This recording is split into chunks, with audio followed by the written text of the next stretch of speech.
I'm Ian Davis, the CEO and mad scientist at Mad Dog Software. I'm also the creative director for Empire Earth 2, and I'm here to tell you about some of my favorite features of the game and some of the things that we think will make you really excited to play it. Empire Earth 2 is designed to be the biggest, most epic real-time strategy game ever.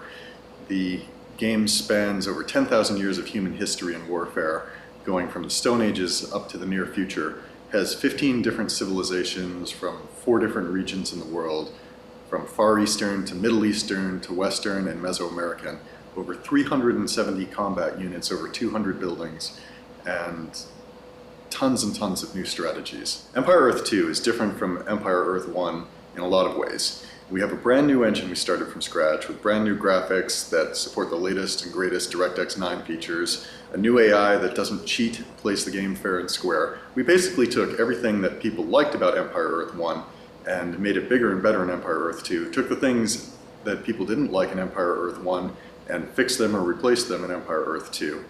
And we've created what we consider to be the best real-time strategy experience ever. We learned a few lessons from Empire Earth 1 in making Empire Earth 2. The first was we created an AI that doesn't cheat and that plays the game fair and square against you. This gives a lot more replayability in the skirmish games. It allows you to ally with computer players in multiplayer games in order to play against other players and handicap players.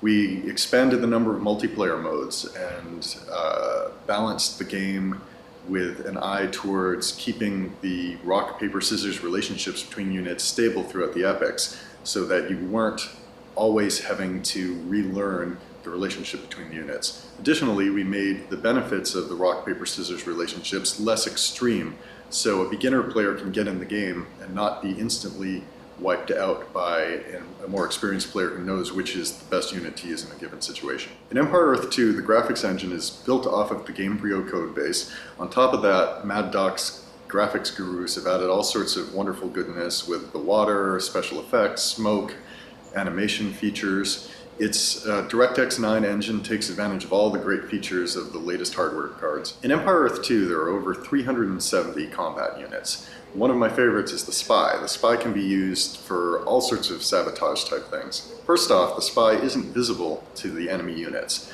Then the Spy can sneak into a base. You can use it to sabotage particular buildings, which disable them for a period of time. You can use them to contaminate resource sites so that the citizens who go there are poisoned. The Spy allows all sorts of new strategies, and when I'm playing, I usually send a spy or two into the base to wreak havoc just before my attack. It draws the enemy's attention away from what I'm about to do on his front line. Empire Earth 2 has 15 different civilizations broken down into 4 different regions of the world: Far East, Middle East, Western, and Mesoamerican. Some examples are the Chinese civilization, which is part of the Far East region. The Chinese have some advantages with extra population counts given by their city centers and their houses. The Germans have advantages with universities and with some of their combat troops. The American civilization has some advantages in terms of the power of its economy. Empire Earth 2 has a lot of different options of how you can play it.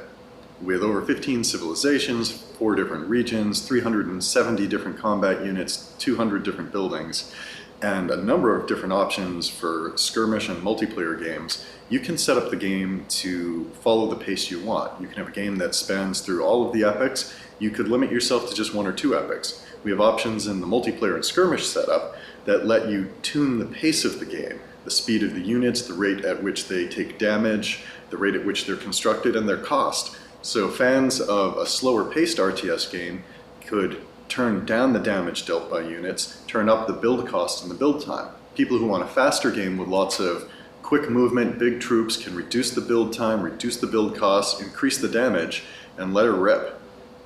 In Empire Earth 2, we decided we didn't want to just appeal to one niche of the market. We set up a game that people can tune to their own tastes. Rated T for Teen.